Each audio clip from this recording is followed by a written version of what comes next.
Selamat sore Bapak Ibu dan saudara-saudara sekalian. Pada kesempatan sore hari ini kita akan berjumpa kembali di dalam pertemuan melalui pendalaman Alkitab. Oleh karena itu mari kita akan berdoa sebelum kita akan memulai pembahasan Alkitab pada saat ini. Mari kita berdoa. Tuhan Yesus, terima kasih atas kasih-Mu hingga saat ini bagi kami ya Tuhan. Engkau telah memberikan kesempatan kembali bagi kami untuk boleh kami bergumul, membaca, merenungkan kebenaran firman-Mu. Kiranya Tuhan sendiri yang akan menolong kami, memberikan kepekaan kepada kami, sehingga boleh kami mengerti, memahami akan rencana Tuhan dalam hidup kami melalui kebenaran-kebenaran firman-Mu. Teguhkan kami dan kami percaya Roh Kudus bekerja berkarya di dalam kehidupan kami anak-anak-Mu ini. Berkati juga hamba-Mu ini dan berkati seluruh jemaat-Mu yang mendengar pendalaman Alkitab pada saat ini. Di dalam nama Tuhan kami Yesus Kristus kami berdoa dan mengucap syukur kepada Engkau. Amin. Nah, Bapak Ibu dan saudara-saudara sekalian, pada kesempatan saat ini kita akan belajar bersama-sama akan kebenaran firman Tuhan di dalam Lukas pasal yang ke-10 ayatnya yang ke-25 sampai ayatnya yang ke-42. Demikian bunyi kebenaran firman Tuhan. Saya bacakan buat Bapak Ibu dan saudara-saudara sekalian. Orang Samaria yang murah hati. Pada suatu kali berdirilah seorang ahli Taurat untuk mencobai Yesus. Katanya, "Guru, apa yang harus kuperbuat untuk memperoleh hidup yang kekal?" Jawab Yesus kepadanya, "Apa yang tertulis dalam hukum Taurat? Apa yang kau baca di sana?" Jawab orang itu, "Kasihilah Tuhan Allahmu dengan segenap hatimu, dan dengan segenap jiwamu, dan dengan segenap kekuatanmu, dan dengan segenap akal budimu, dan kasihilah sesamamu manusia seperti dirimu sendiri." Kata Yesus kepadanya, "Jawabmu itu benar. Perbuatlah demikian, maka engkau akan hidup." Tetapi untuk membenarkan dirinya, orang itu berkata kepada Yesus, "Dan siapakah sesamaku manusia?" Jawab Yesus, "Ada seorang yang turun dari Yerusalem ke Yeriko. Ia jatuh ke tangan penyamun-penyamun yang bukan saja merampoknya habis-habisan, tetapi yang juga memukulnya, dan yang sesudah itu pergi meninggalkannya setengah mati. Kebetulan ada seorang imam turun melalui jalan itu. Ia melihat orang itu, tetapi ia melewatinya dari seberang jalan. Demikian juga seorang Lewi datang ke tempat itu. Ketika ia melihat orang itu, ia melewatinya dari seberang jalan. Lalu datang seorang Samaria yang sedang dalam perjalanan ke tempat itu. Dan ketika ia melihat orang itu, tergeraklah hatinya oleh belas kasihan. Ia pergi kepadanya lalu membalut luka-lukanya, sesudah ia menyiraminya dengan minyak dan anggur. Kemudian ia menaikkan orang itu ke atas keledai tunggangannya sendiri, lalu membawanya ke tempat penginapan dan merawatnya. Keesokan harinya ia menyerahkan 2 dinar kepada pemilik penginapan itu. Katanya, "Rawatlah dia, dan jika kau belanjakan lebih dari ini, aku akan menggantinya waktu aku kembali." Siapakah di antara ketiga orang ini menurut pendapatmu adalah sesama manusia dari orang yang jatuh ke tangan penyamun itu? Jawab orang itu, "Orang yang telah menunjukkan belas kasihan kepadanya." Kata Yesus kepadanya, "Pergilah dan perbuatlah demikian." Ketika Yesus dan murid-muridnya dalam perjalanan, tibalah ia di sebuah kampung. Seorang perempuan yang bernama Marta menerima dia di rumahnya. Perempuan itu mempunyai seorang saudara yang bernama Maria. Maria ini duduk dekat kaki Tuhan dan terus mendengarkan perkataannya, sedang Marta sibuk sekali melayani. Ia mendekati Yesus dan berkata, "Tuhan, tidakkah engkau peduli bahwa saudaraku membiarkan aku melayani seorang diri? Suruhlah dia membantu aku." Tetapi Tuhan menjawabnya, "Marta, Marta, engkau khawatir dan menyusahkan diri dengan banyak perkara. Tetapi hanya satu saja yang perlu. Maria telah memilih bagian yang terbaik, yang tidak akan diambil daripadanya." Nah, puji Tuhan Bapak Ibu dan saudara-saudara sekalian. Di dalam bagian ini Bapak Ibu dan saudara-saudara sekalian, bagian pertama ini bisa kita melihat diberikan judul oleh LAI atau Lembaga Alkitab Indonesia, Orang Samaria yang Murah Hati, saudara ya. Tentunya cerita ini Bapak Ibu dan saudara-saudara sekalian amat menarik sekali. Tidak hanya saja amat menarik, tetapi juga sangat populer baik di kalangan rohaniwan maupun juga di kalangan kita bukan jemaat Tuhan. Sangat menarik sekali, bahkan sering sekali dibahas, saudara ya. Kalau kita melihat teks ini sebenarnya tidak hanya sekedar berbicara tentang orang Samaria yang baik hati, seperti judul yang dikasih oleh LAI sebenarnya. Namun sekaligus juga menyinggung orang-orang Yahudi, terutama para pemimpin atau pemuka agamanya.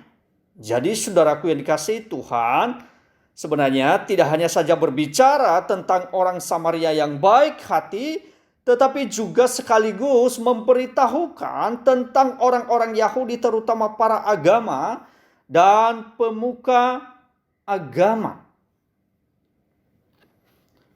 Saudara, ada hal penting dari teks ini. Keduanya memiliki satu struktur pertanyaan dan pernyataan dengan pola yang hampir sama sebenarnya.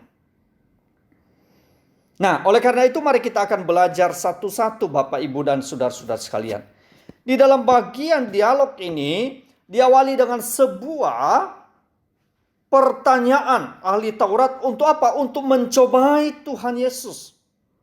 Hal ini bisa kita melihat tadi di dalam Lukas pasal yang ke-10 ayat 25, saudara, yang berkata demikian, "Pada suatu kali berdirilah seorang ahli Taurat untuk mencobai Yesus. Katanya, 'Guru, apa yang harus kuperbuat untuk memperoleh hidup yang kekal?'" Nah, Bapak Ibu dan saudara-saudara sekalian, rupanya bagi ahli Taurat ini adalah sesuatu hal yang menarik untuk diperbincangkan. Kalau konteks saat ini, saudara, ini lagi viral ini, saudara ya. Tentunya hanya sekedar untuk mencobai, bukan untuk sungguh-sungguh mencari kebenaran. Tidak hanya saja, hanya sekedar untuk menanyakan. Jadi bukan sungguh-sungguh untuk cari tahu tentang kebenaran.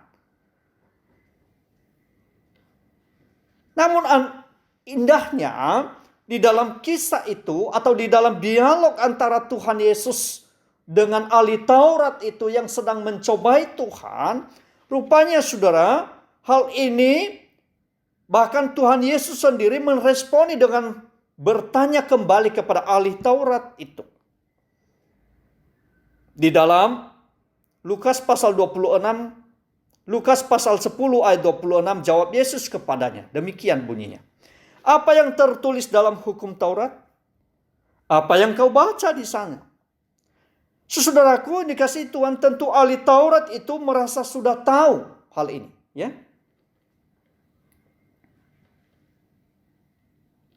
Benarkah ia tahu? Benarkah dia sungguh-sungguh tahu? Mungkin saja secara konsep dia sudah tahu. Mungkin saja. Apakah benar secara real dia melakukan tentang apa yang dia tahu tadi, secara pemahaman tadi, secara pengertian tadi?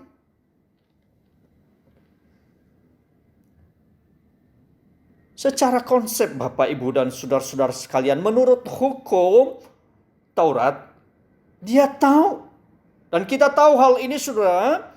Dan ahli Taurat pun menjawabnya di dalam ayat yang ke-27. Kasihilah Tuhan Allahmu dengan segenap hatimu, dan dengan segenap jiwamu, dan dengan segenap kekuatanmu, dan dengan segenap akal budimu, dan kasihilah sesamamu manusia seperti dirimu sendiri.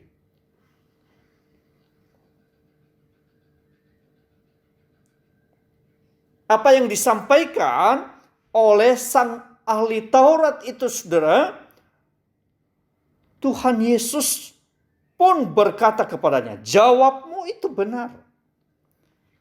Perbuatlah demikian, maka engkau akan hidup.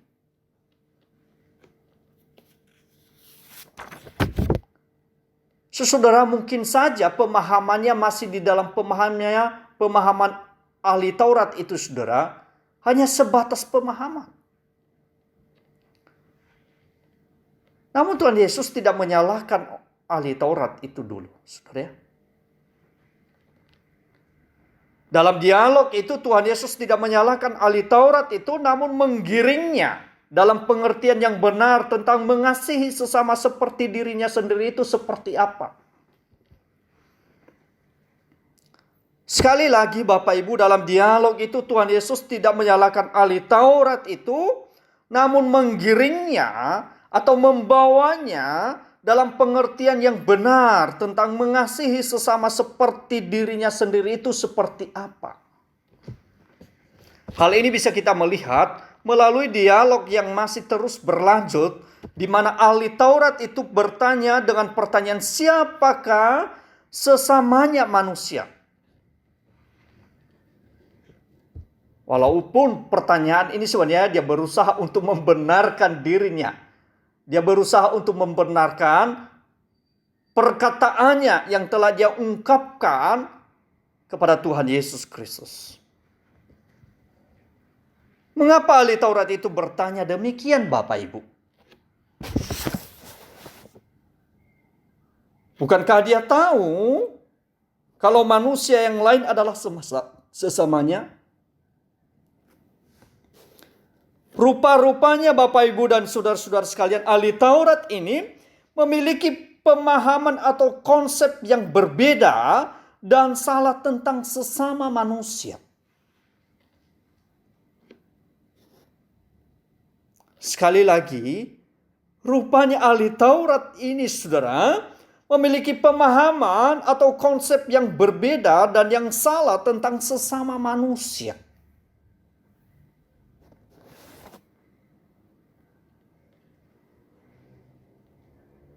Bagi mereka atau bagi ahli Taurat tersebut, sesama manusia yang layak dikasihi adalah hanya sesama orang Yahudi dan bukan orang non-Yahudi, Bapak Ibu.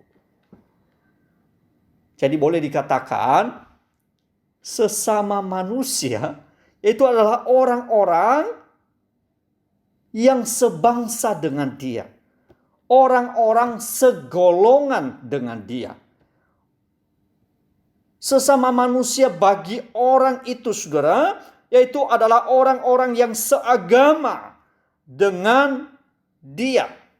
Dan itulah yang harus dikasihi. Dan itu juga yang dianggapnya sesamanya manusia. Itu sebabnya di dalam pemikiran ini, saudara, maka si ahli Taurat ini sebenarnya mengajukan pertanyaan tadi, siapakah sesamaku manusia?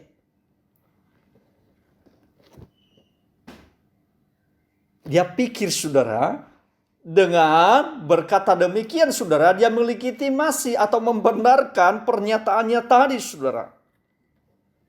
Membenarkan dirinya melalui pernyataan itu, saudara.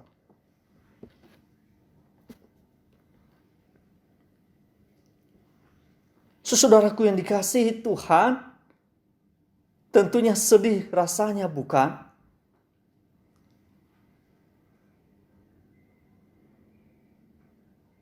Rupa-rupanya pemahamannya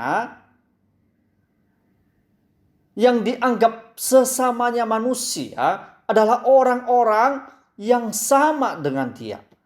Orang-orang yang sebangsa dengan dia. Orang-orang yang seagama dengan dia. Orang-orang yang mungkin sama-sama dari sukunya Bapak Ibu. Maka sekali lagi di dalam hal ini saudara, Tuhan Yesus yang penuh dengan belas kasihan itu. Maka untuk meresponi pertanyaan dari ahli Taurat itu, maka Tuhan Yesus menanggapinya dengan menceritakan satu kisah. Yaitu kisah orang Samaria yang murah hati.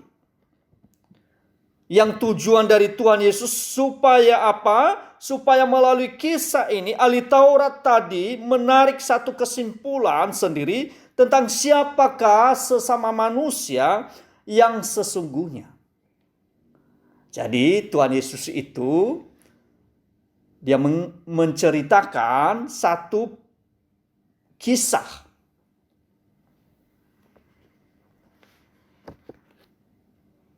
Tuhan Yesus mengisahkan bahwa di dalam ayatnya yang ke-30 Bapak Ibu dan saudara-saudara sekalian. Ayatnya yang ke-30.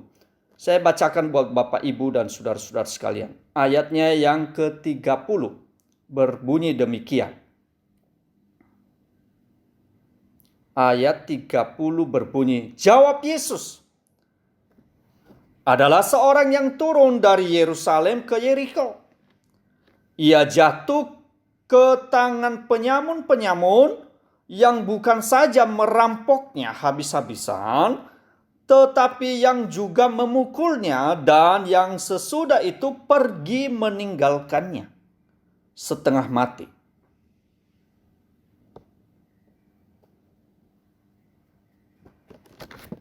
Kebetulan ada seorang imam turun melalui jalan itu. Ia melihat orang itu tetapi ia melewatinya dari seberang jalan.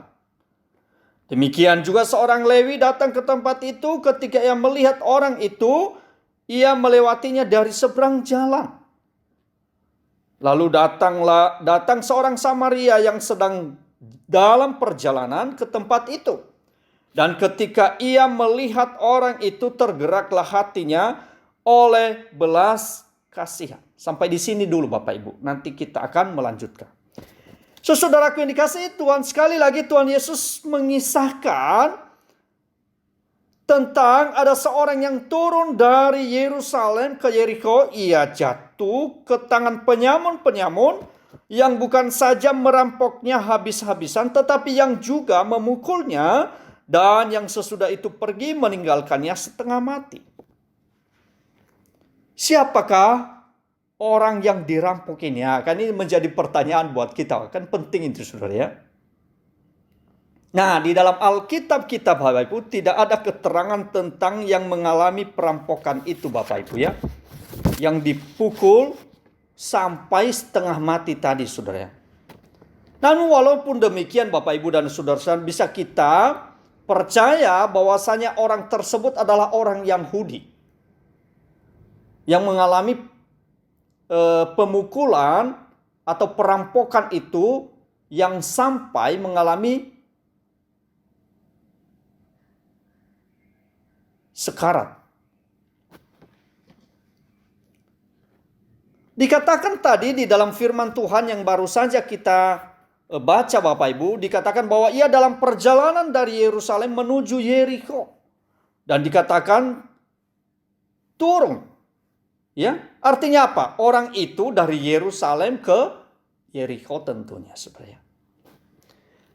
Mengapa dikatakan turun? Kalau kita lihat perhatikan di dalam Alkitab kita tadi saudara, mengapa dikatakan turun ya? Turun. Nah, berarti saudara, karena memang secara geografis sebenarnya Yerusalem berada pada posisi yang lebih tinggi dari Yeriko. Jadi Yeriko itu agak sedikit di bawah Bapak Ibu ya. Dan memang saat itu saudara, ada jalan yang menghubungkan antara Yerusalem dan Yerikho. Tetapi jalan itu saudara, pada zaman itu saudara, tidak aman, sangat berbahaya sekali Bapak Ibu. Sangat berbahaya. Karena perampokan atau bisa saja terjadi di sana. Bahkan juga mungkin binatang-binatang buas yang juga sangat membahayakan. Ya, bukan seperti bayangan kita zaman sekarang ya Bapak Ibu ya. Tetapi saat itu adalah hutan yang begitu lebat. Dan ada gua-gua di sana saudara. Jadi pada zaman Tuhan Yesus, terutama pada zaman para pembaca tulisan Lukas pada zaman itu sudah, jalan dari Yerusalem ke Yerikho merupakan jalan yang sangat berbahaya sekali. Kalau kita melihat Bapak Ibu dan saudara-saudara sekalian, pada abad pertama jalan dari Yerusalem ke Yerikho terkenal sebagai jalan yang paling berbahaya. Karena apa? Karakternya seperti itu saudara ya. Dan jaraknya itu saudara, antara dari Yerusalem ke Yerikho atau sebaliknya dari Yerikho ke Yerusalem itu jaraknya cukup jauh untuk ukuran saat itu saudara. Sekitar kurang lebih 17 mil. Nah, bisa kita membayangkan 17 mil ya, kurang lebih dari 27 kilometer saudara. Nah, sepanjang jalan itu merupakan hutan belantara saudara. Dan gua-gua di mana ada orang yang kadang-kadang penyamun itu bisa saja dapat bersembunyi di situ Bapak Ibu. Dan di sana tidak ada perlindungan bagi siapapun yang melewati jalan itu saudara.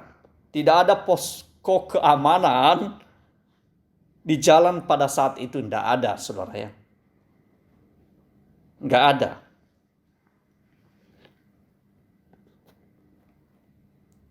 Jadi sangat mungkin gerombolan perampok tinggal di gua-gua tersebut.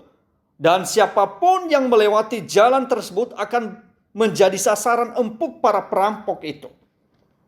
Umumnya saudara, jikalau si korban itu saudara, si korban atau mungkin ketika seseorang dirampok saudara, lalu dipukuli saudara, lalu ditinggalkan begitu saja dalam kondisi terluka parah saudara. Jadi mereka biarkan.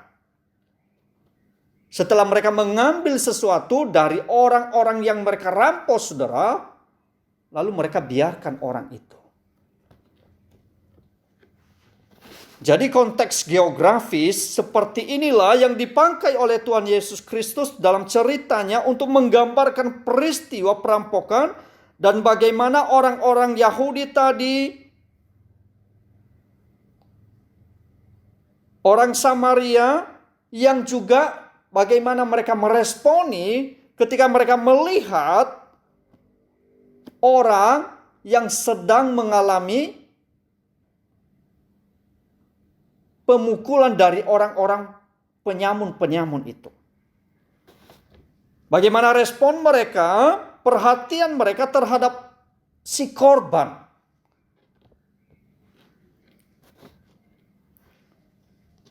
Saudara, bisa kita melihat tadi ketika dikisahkan tadi saudara, di dalam ayat yang 31 dan 32 dikatakan di sana, kebetulan ada seorang imam turun melalui jalan itu. Ia melihat orang itu, maksudnya dia melihat si korban itu, tetapi ia melewatinya dari seberang jalan. Demikian juga seorang Lewi datang ke tempat itu, ketika ia melihat orang itu, ia melewatinya dari seberang jalan. Saudara, bisa kita melihat di sini ya, ketika orang itu tidak berdaya dan hampir mati saudara, lewatlah di sana tadi seorang imam dan orang Lewi. Tetapi mereka sama sekali tidak menolongnya.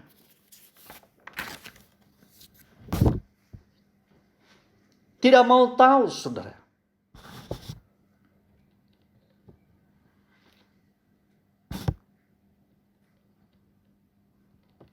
Tentunya saudara,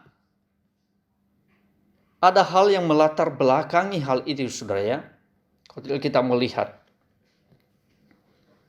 Karena tentunya imam itu Bapak Ibu dan saudara-saudara sekalian, ketika mereka memegang darah atau memegang orang yang sekarang dikatakan tadi yang sudah mati tadi saudara, yang setengah mati tadi, tentunya bisa menajiskan mereka Bapak Ibu.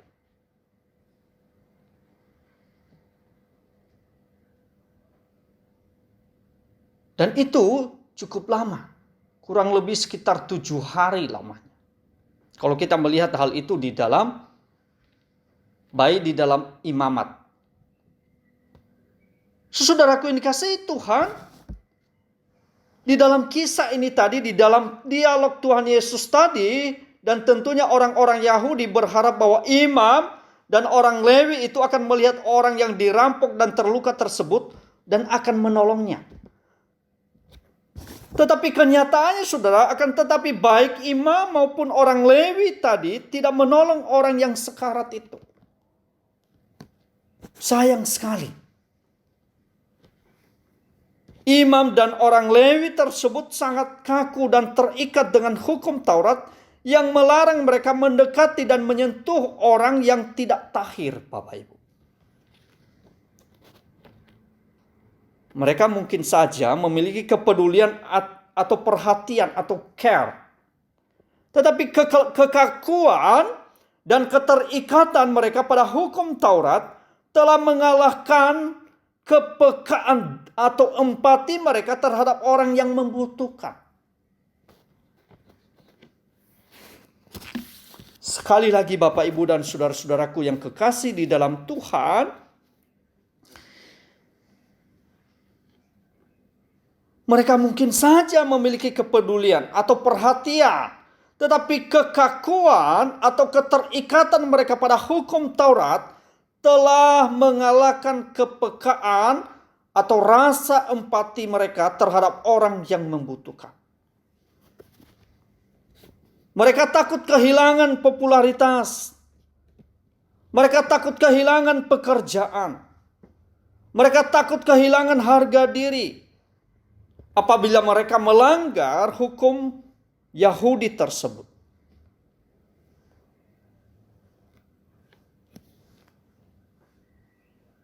Mereka tidak mau mengambil resiko Bapak Ibu dan saudara-saudara sekalian. Jadi bisa kita melihat di sini saudara, ahli Taurat yang sedang berdialog dengan Tuhan Yesus tadi, termasuk pembaca tulisan Lukas dari kaum Yahudi, memahami bahwa orang Samaria adalah musuh, orang yang harus dibenci, orang yang tidak mengindahkan hukum, orang yang paling berdosa. Itu di dalam pemikiran mereka Bapak. Namun bisa kita melihat saudara, orang Samaria tersebut yang dianggap musuh, yang dianggap kafir, yang dianggap orang berdosa jauh dari hiruk-pikuk ritual keagamaan. Bahkan mungkin berbeda dengan tata cara ibadat orang-orang Yahudi asli. Justru ketika ia datang, ketika dia melihat, justru menolong korban perampokan itu dengan kebaikan yang luar biasa. Bahkan sampai membayar orang lain untuk merawat si korban dan membayar kembali seluruh biaya pengobatan. Dan hal ini Bapak Ibu bisa kita melihat di dalam ayatnya yang ke-33 sampai ayatnya yang ke-35 berkata demikian. Lalu datang seorang Samaria yang sedang dalam perjalanan ke tempat itu, dan ketika ia melihat orang itu, tergeraklah hatinya oleh belas kasihan. Garis bawahi Bapak Ibu dan saudara-saudara sekalian, tergeraklah hatinya oleh belas kasihan. Ini penting kalimat ini. Ia pergi kepadanya lalu membalut luka-lukanya sesudah ia menyiraminya dengan minyak dan anggur. Kemudian ia menaikkan orang itu ke atas keledai tunggangannya sendiri lalu membawanya ke tempat penginapan dan merawatnya.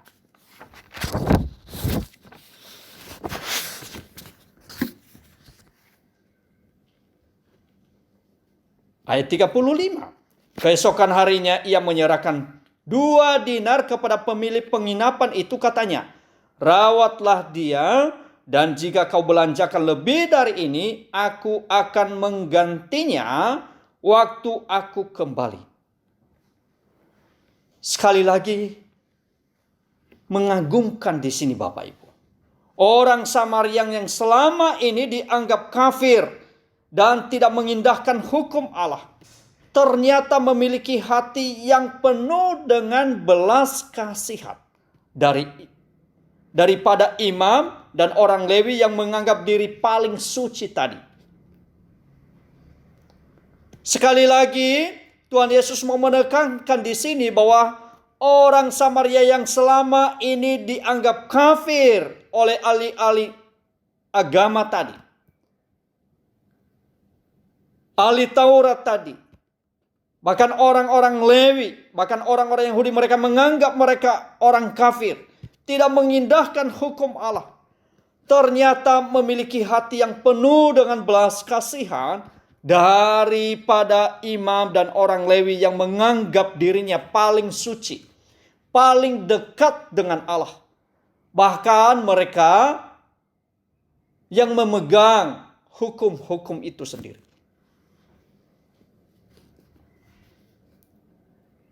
Orang Samaria itu tanpa memikirkan resiko yang mungkin saja terjadi atasnya. Orang Samaria itu mengambil keputusan untuk menjadi sesama manusia bagi korban perampok tersebut. Bahkan kepada musuhnya. Karena memang yang dirawat itu tadi dikatakan kemungkinan besar adalah orang Yahudi.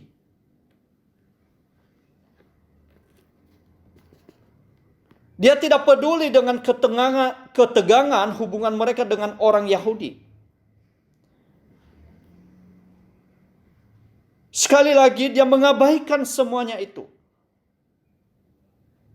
Ada yang jauh lebih penting. Dia menganggap orang yang sedang sekarat itu, yang dirampok oleh penyamun-penyamun itu adalah sesamanya manusia. Dan itu dikatakan tadi hati yang timbul dengan belas kasihan.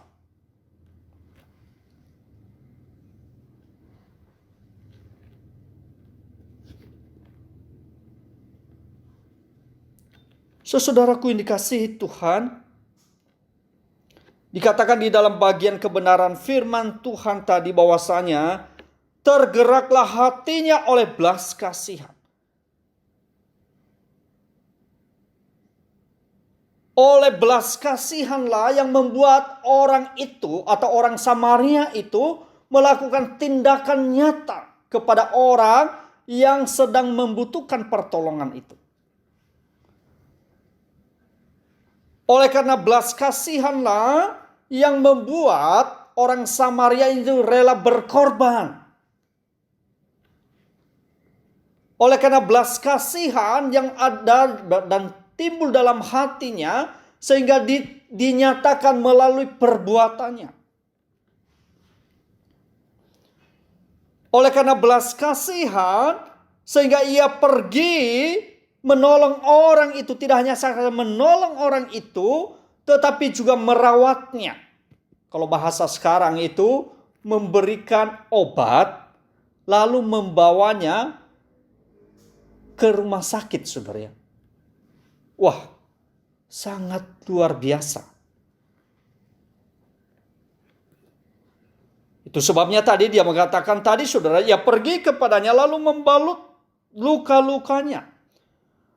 Sesudah ia menyiraminya dengan minyak dan anggur, kemudian ia menaikkan orang itu ke atas keledai tunggangannya sendiri, lalu membawanya ke tempat penginapan dan merawatnya.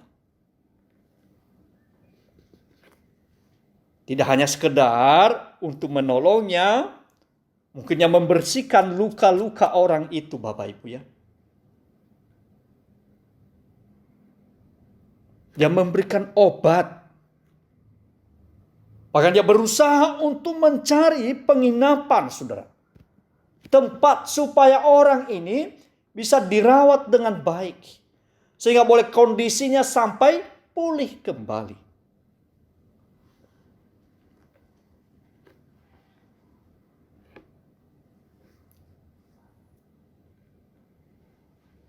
Sangat indah sekali. Sekali lagi, hal itu dilakukannya oleh karena apa tadi sekali lagi? Karena belas kasihan.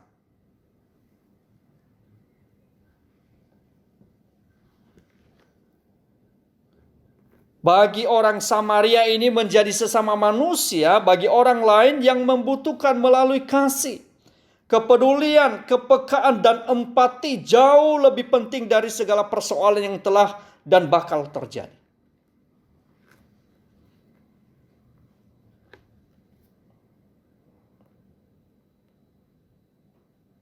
Bagi orang Samaria ini menjadi sesama manusia ketika dia menolong orang tadi. Ketika dia melakukan hal itu dengan sungguh-sungguh.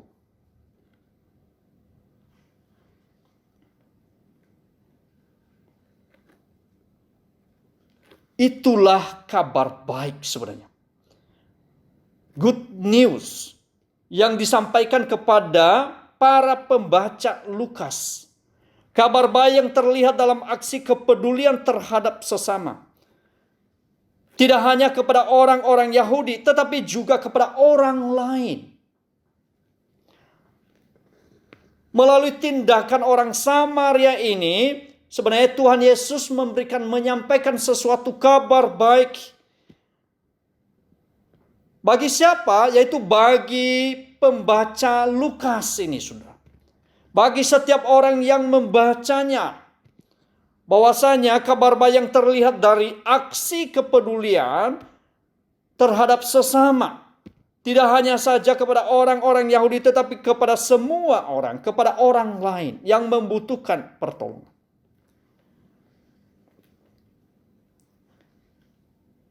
Itu sebabnya di dalam kisah ini, setelah selesai rangkaian kisah ini, atau dialog antara Tuhan Yesus dengan ahli Taurat yang sedang mencobai Tuhan tadi, dengan pertanyaan-pertanyaan yang diajukannya kepada Tuhan kita Yesus Kristus. Akhirnya, dari setelah dia menceritakan hal itu, mengisahkan hal itu, Tuhan Yesus bertanya balik kepada ahli Taurat tadi tentang siapakah sesamamu manusia. Di dalam ayatnya yang ke-36. Setelah orang Samaria itu melakukan dengan all out untuk menolong orang itu.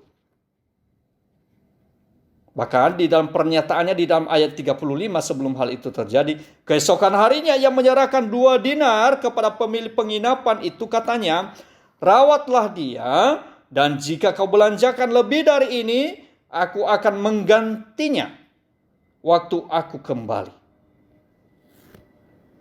Orang ini sungguh-sungguh loh Bapak Ibu ya, untuk menolong yang mengalami perampokan itu. Si korban itu dia tolong dengan sungguh-sungguh. Tidak hanya ala kadarnya, memang lahir dari hati yang penuh dengan belas kasihan.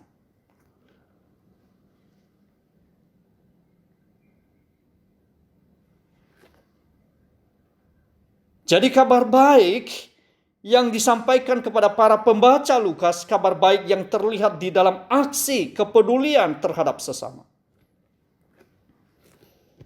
Sekali lagi, di dalam akhir kisah ini Bapak Ibu dan saudara-saudara sekalian, Tuhan Yesus Kristus kembali bertanya kepada ahli Taurat tadi tentang siapakah sesama manusia. Nah, itu yang ada di dalam ayat 36. Siapakah di antara ketiga orang ini? Baik ahli Taurat, orang Lewi, menurut pendapatmu adalah sesama manusia dari orang yang jatuh ke tangan penyamun itu? Jawab orang itu. Maksudnya ahli Taurat tadi yang sedang berdialog, yang sedang juga mencobai Tuhan Yesus melalui pertanyaannya, jawab orang itu. Orang yang telah menunjukkan belas kasihan kepadanya.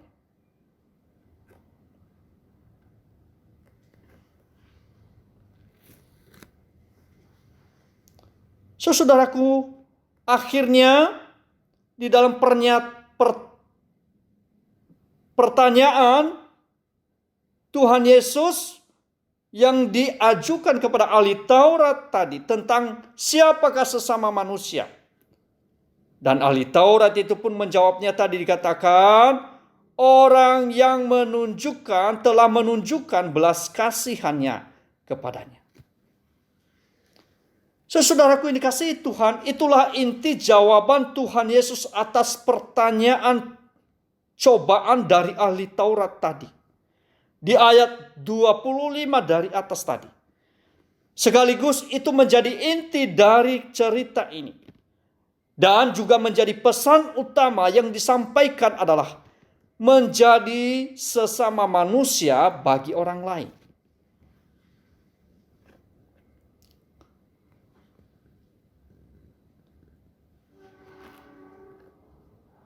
Itu sebabnya dia mengatakan ketika ahli Taurat menjawab demikian, orang yang telah menunjukkan belas kasihan kepadanya.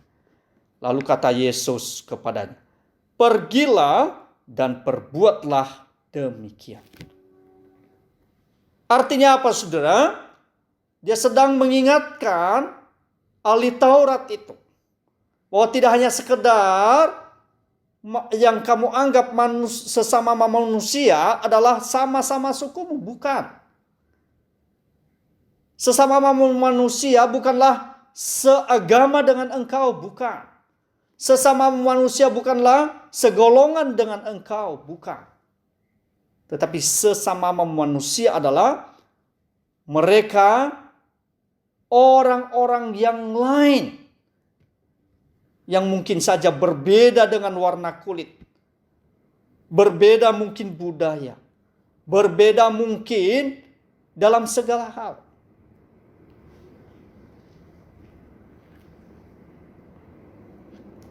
Bapak, Ibu, dan saudara-saudara sekalian, bagaimana dengan kita? Kalau kita melihat pada satu sisi teks ini berbicara tentang bagaimana seharusnya orang percaya mewujud nyatakan iman yang dia miliki sekaligus berbagi sharing anugerah yang telah dia terima dalam aksi nyata. Bagaimana kita berbagi kabar baik dalam tindakan nyata. Dalam hal ini melalui kepedulian atau perhatian bagi siapapun yang membutuhkan. Dengan tidak dibatasi oleh sekat-sekat apapun.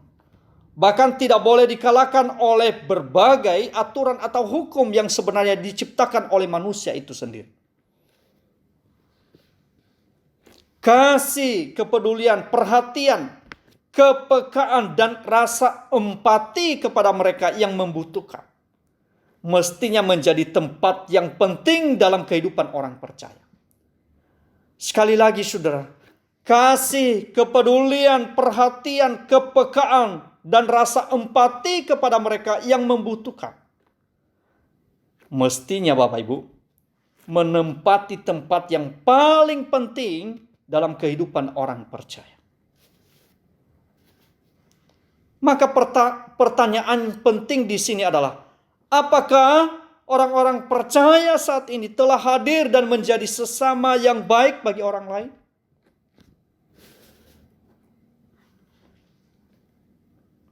Menjadi sesama manusia bagi siapapun berarti siap dan mau menyatakan kasih dan kepedulian terhadap mereka dengan tidak mempersoalkan latar belakang atau perbedaan yang dimiliki. Menjadi sesama bagi siapapun itu berarti siap dan mau menerima dan melayani orang lain tanpa dibatasi oleh berbagai faktor atau alasan apapun. Menjadi sesama bagi siapapun berarti saling mengakui dan memperlakukan sesama dalam kesetaraan, saudara. Membangun relasi dan kerjasama dalam semangat kesetaraan bukan dalam hubungan superiority dan inferiority.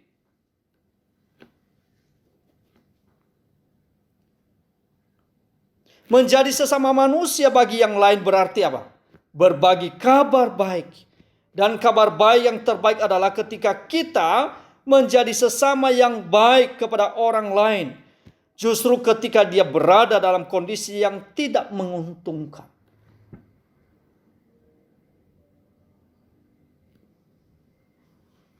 Hal ini sangat relevan di dalam segala abad, segala generasi. Tuhan sedang mengajak kita supaya di tengah-tengah kehidupan kita sebagai orang-orang percaya kepada Tuhan,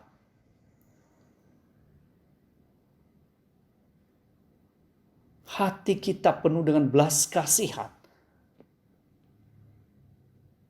terutama menolong mereka, menyampaikan kepada mereka tentang kabar sukacita bahwa Dia adalah Mesias, Anak Allah.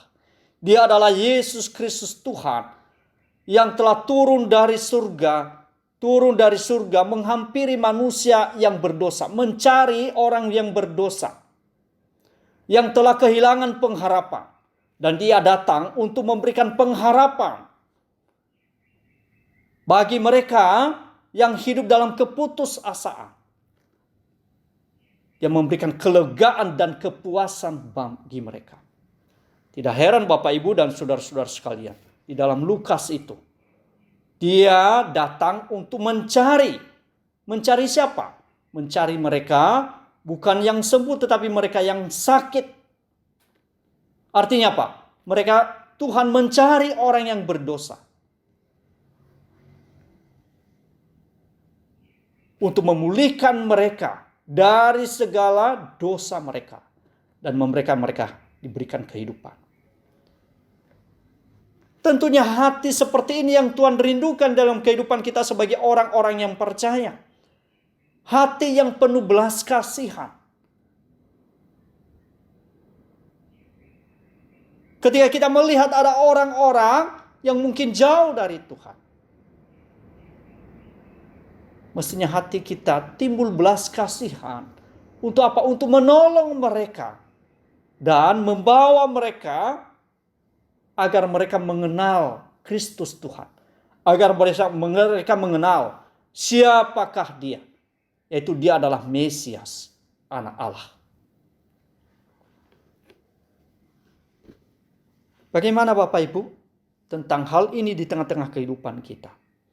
Siapakah sesama kita manusia? Orang yang sesama dengan kita? Ya benar, segolongan dengan kita juga sesama manusia. Tetapi ada yang jauh lebih tinggi lagi sudah. Sesama kita manusia juga. Itu berarti musuh-musuh kita loh saudara. Itu juga sesama manusia kita, sesama manusia. Yang perlu kita doakan. Yang benci dengan kekristenan itu juga menjadi sesama manusia yang perlu kita doakan. Supaya apa? Supaya berita kabar baik itu boleh tersampaikan kepada mereka. Puji Tuhan Bapak Ibu.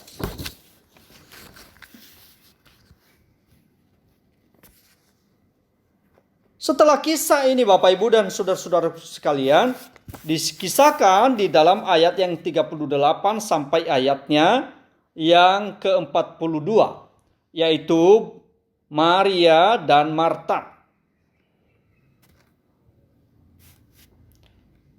Sekali lagi saya bacakan. Ketika Yesus dan murid-muridnya dalam perjalanan, tibalah ia di sebuah kampung.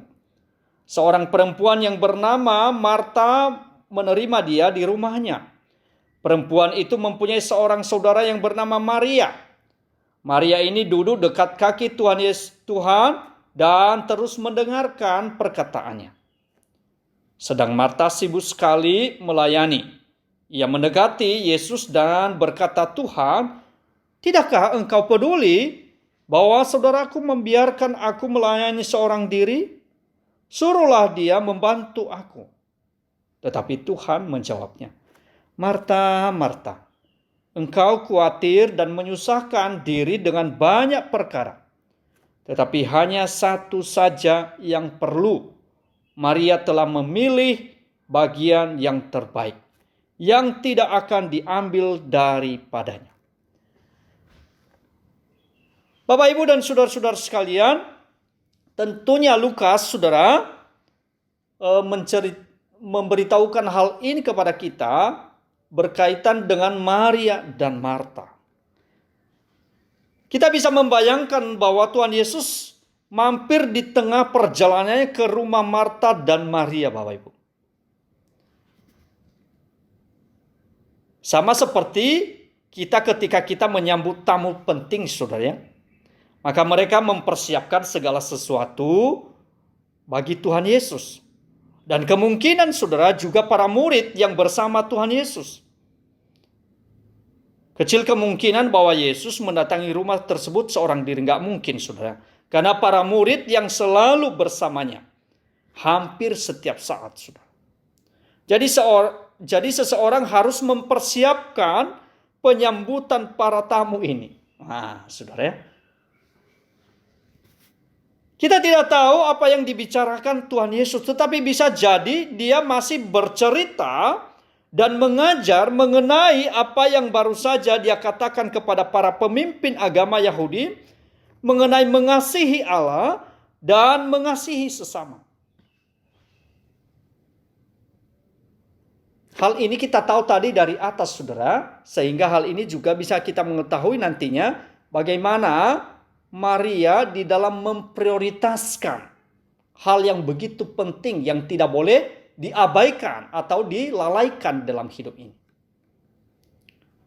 Jadi bisa kita mempercayai bahwa Tuhan Yesus itu masih bercerita dan mengajar mengenai apa yang baru saja dia katakan kepada para pemimpin agama Yahudi mengenai mengasihi Allah dan mengasihi sesama.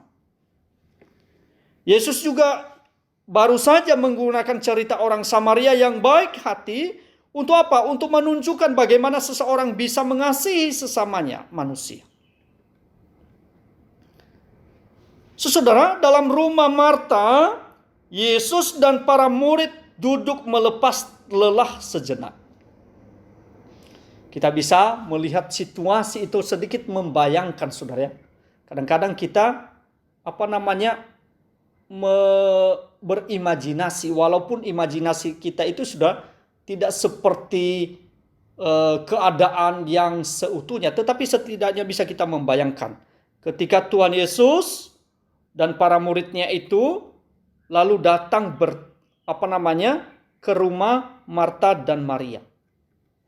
Tentunya hati mereka senang sekali. Dan tentunya para murid dan Tuhan Yesus melepaskan lelah sejenak. Saya bisa bayangkan saudaraku, Marta sangat gembira dalam menyambut Tuhan Yesus. Sangat gembira sekali. Marta dan Maria sangat gembira sekali. Kita bisa bayangkan bagaimana kita menyambut orang penting dalam rumah, saudara ya. Umpamanya di dalam rumah kita, ada seorang yang kita anggap penting, lalu dia datang ke rumah kita, saudara ya. Biasanya kita senang sekali. Begitulah kira-kira yang dilakukan Marta dan Maria. Kalau kita bayangkan dalam masa kini, saudara, Marta akan segera mungkin menawarkan air minum gitu, saudara ya. Marta langsung bereaksi untuk apa? Mencari air minum.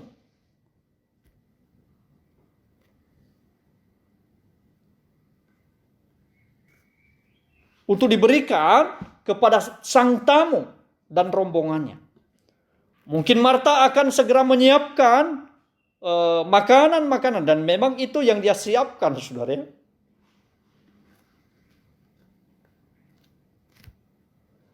Dia menyiapkan apa saja makanan yang bisa disajikan dengan cepat bagi mereka.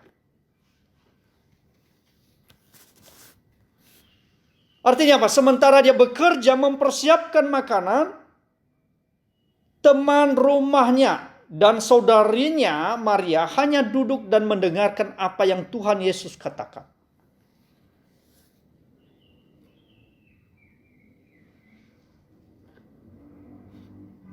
Memang Bapak Ibu dan saudara-saudara sekalian, ada hal yang normal bagi perempuan untuk berada di dapur ketika seseorang datang ke rumah pada masa itu. Namun saudara, sikap Maria untuk duduk mendengar di dekat kaki Yesus adalah hal yang paling istimewa.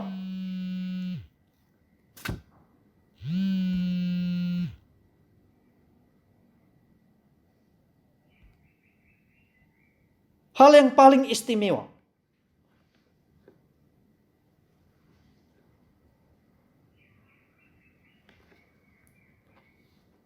Melihat hal itu Bapak Ibu dan saudara-saudara sekalian, karena kesalnya Marta menegur Maria di depan Tuhan Yesus dan para tamu yang lain dengan harapan bahwa Yesus akan menyuruh Maria untuk membantunya di dapur, seperti kebiasaan orang Yahudi pada umumnya. Sehingga Marta berkata, "Tuhan, tidakkah engkau peduli bahwa saudaraku membiarkan aku melayani seorang diri? Suruhlah dia membantuku."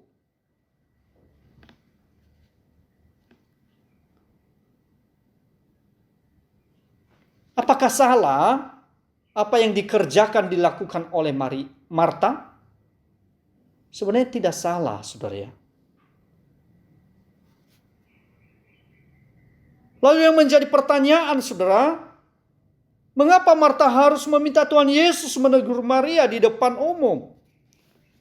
Sebenarnya Marta bisa saja membisikkan sesuatu kepada Maria agar dia beranjak dan membantunya mempersiapkan segala sesuatu. Ada sebuah sikap yang meminta pembenaran dari tindakan Marta. Marta ingin Yesus membelanya dan mengatakan bahwa dialah yang benar dengan sibuk bekerja untuk melayani. Maria adalah salah karena hanya duduk dan tidak membantu.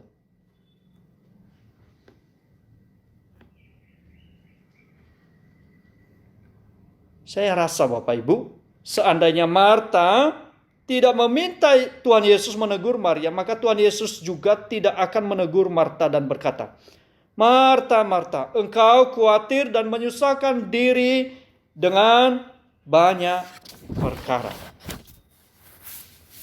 Tetapi hanya satu saja yang perlu. Maria telah memilih yang terbaik, yang tidak akan diambil daripadanya." Teguran Tuhan Yesus ini mengandung unsur kasih, karena tidak ada perkataan yang keras dalam ucapan ini. Saya melihat bahwa perkataan Tuhan Yesus ini ditunjukkan kepada Marta bukan karena dia sibuk mempersiapkan makanan, melainkan karena dia meminta Yesus untuk menegur Maria. Dalam hikmatnya, Tuhan Yesus mengatakan bahwa dari banyak yang bisa dilakukan untuk menyambut Yesus, Maria memilih bagian yang tidak bisa diambil darinya. Yesus menolak permintaan Marta dengan halus dan mengatakan bahwa Maria juga telah memilih bagian yang terbaik, bahkan yang terbaik di antara keduanya. Kalau begitu, apa yang kita bisa pelajari dari hal ini, Bapak Ibu? Hal pertama yang bisa kita pelajari adalah bahwa kedua jenis perempuan ini ada dalam hidup kita, dan mereka sama-sama diperlukan. Di dalam hidup ini kita selalu memiliki Maria dan Marta. Ada yang mendengar dan ada yang kadang-kadang sibuk bekerja. Biasanya kita cenderung membandingkan kedua perempuan ini dan mengatakan bahwa Marta tidak sebaik Maria. Di dalam gereja kita juga memiliki Marta, orang yang selalu repot dan merencanakan segala sesuatu. Dan Maria orang yang duduk, mendengar dan menikmati firman Tuhan. Tanpa Marta, maka tidak akan ada orang yang mempersiapkan segala sesuatu. Tanpa Maria tidak ada yang mendengarkannya. Hal yang kedua, Bapak Ibu dan saudara-saudaraku yang dikasihi Tuhan, Tuhan Yesus tidak pernah mengatakan bahwa mengerjakan dan melayani adalah hal yang buruk. Tetapi dia mengatakan bahwa bagian yang terbaik adalah mendengarkan perkataan Tuhan Yesus. Dia tidak sedang menyalahkan Marta di sana, sudah. Tetapi yang dia mengatakan bahwasanya bagian yang terbaik adalah mendengar kata Tuhan Yesus.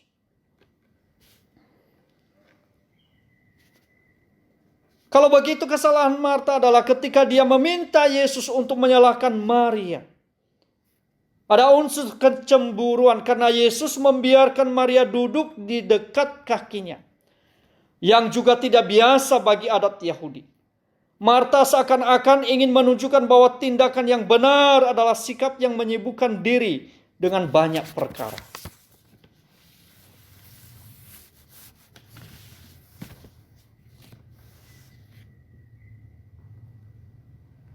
Marta termasuk orang yang sibuk mempersiapkan hal yang kecil, sehingga dia lupa untuk menyambut dan berbicara dengan tamunya, tamu yang istimewa, yaitu Tuhan Yesus Kristus.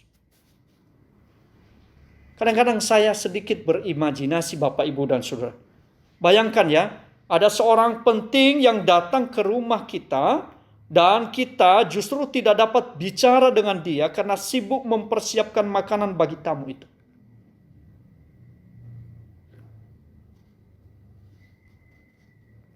Intinya adalah kita harus memperhatikan hal yang utama dan menjadi itu prioritas kita di dalam hidup ini. Kita harus mengutamakan mendengar firman Tuhan daripada sibuk mempersiapkan diri untuk hal-hal yang kecil. Tidak jarang hal ini kita terjebak. Ya. Keduanya hal itu sebenarnya tidaklah salah, Bapak Ibu. Hanya saja posisinya. Hal yang kita prioritaskan, yang kita utamakan, dan kita tentunya kita posisikan pada tempatnya, Bapak Ibu.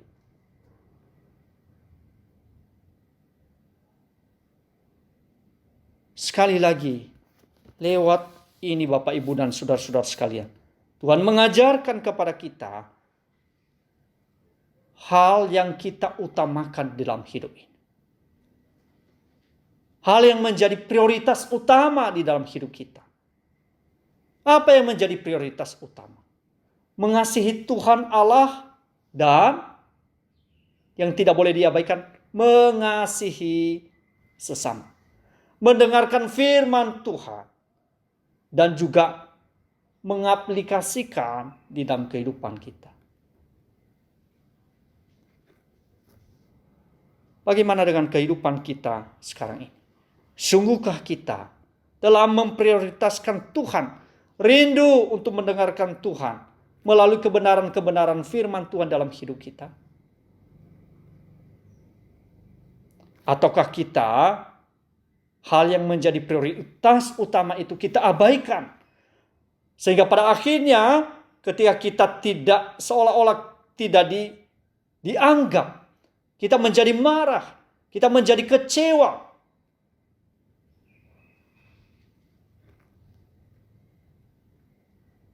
Dan akhirnya kita mengatakan, buat apa ibadah?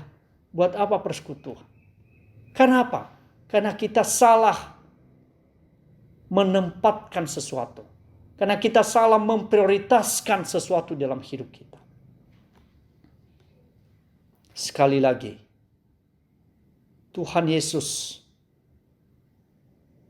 tidak mengatakan bahwa apa yang dilakukannya itu, kedua orang itu salah. Yang Tuhan Yesus tegur karena sesuatu hal di dalam hidup mereka, mana yang seharusnya mereka utamakan. Demikian juga halnya di dalam kehidupan kita anak-anak Tuhan saat ini. Apa yang menjadi prioritas kita? Firman Tuhan kah?